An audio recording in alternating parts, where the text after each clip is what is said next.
ನಟಿ ಪೂಜಾ ಗಾಂಧಿ ಬಗ್ಗೆ ಬಂದರೆ ಅತಿ ದೊಡ್ಡ ಸುದ್ದಿ ಅಂತ ಹೇಳ್ಬೋದು. ಹೌದು, ನಟಿ ಪೂಜಾ ಗಾಂಧಿ ಅವರು ಇನ್ನಿಲ್ಲ ಅಂತ ಹೇಳಲಾಗುತ್ತೆ. ಯಾಕಂದರೆ ಏನಾಗಿದ್ರು ಸಂಪೂರ್ಣ ಮಾಹಿತಿ ನಾನು ನಿಮಗೆ ಕೊಡ್ತೀನಿ. ಅದಕ್ಕೆ ನಮ್ಮ ಚಾನಲ್ ಕೂಡ ಸಬ್ಸ್ಕ್ರೈಬ್ ಮಾಡಿ ಸ್ನೇಹಿತರೆ.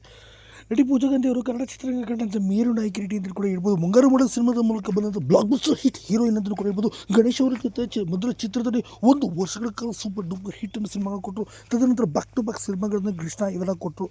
ಇದೆಲ್ಲದ ನಂತರ ಸದ್ಯ ದಂಡುಪಾಳ್ಯ 1, 2, 3 ಸೀಸನ್ಗಳನ್ನು ಮಾಡಿದ್ರು. ಈ 3 ಮಾಡಿದ್ದು ಅವರಿಗೆ ದೊಡ್ಡ ಮಟ್ಟಿಗೆ ಪೆಟ್ಟಾಯಿತು. ತದನಂತರ ಅವರ ದೇಹದಲ್ಲಿ ಆದಂಥ ಸಾಕಷ್ಟು ಬದಲಾವಣೆಗಳು ಅಥವಾ ತುಂಬಾ ದಪ್ಪ ಆದಂಥ ಕಾರಣವಾಗಿ ಅವರಿಗೆ ಸಿನಿಮಾ ರಂಗದಲ್ಲಿ ಅವಕಾಶಗಳು ಕಂಪ್ಲೀಟಾಗಿ ಕೊರತೆ ಉಂಟಾಯಿತು ಅಂತ ಕೂಡ ಹೇಳ್ಬೋದು.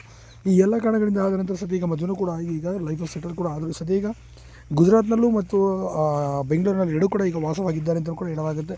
ಸೊ ಹೀಗಾಗಿ ಪೂಜಾ ಗಾಂಧಿ ಅವರು ಮದುವೆ ಆದ ನಂತರ ಮತ್ತು ಮದುವೆಗೆ ಮುಂಚೆಯೂ ಸಹ ಅವರಿಗೆ ದೇಹದಲ್ಲಿ ತುಂಬಾ ದಪ್ಪ ಆದಂಥ ಪರಿಣಾಮವಾಗಿ ಹೀರೋಯಿನ್ ಪಟ್ಟಾರೆ ಹೋಗ್ಬಿಡ್ತು ಅಂತಲೇ ಹೇಳ್ಬೋದು. ಮತ್ತು ದಂಡುಪಾಳ್ಯ ಸಿನಿಮಾದಲ್ಲಿ ಬಂದ ನಂತರ ಅವರು ಹೀರೋಯಿನ್ ಪಟ್ಟಕ್ಕೆ ಸಂಪೂರ್ಣವಾಗಿ ಏಟು ಬಿತ್ತು ಅಂತಲೇ ಹೇಳ್ಬೋದು.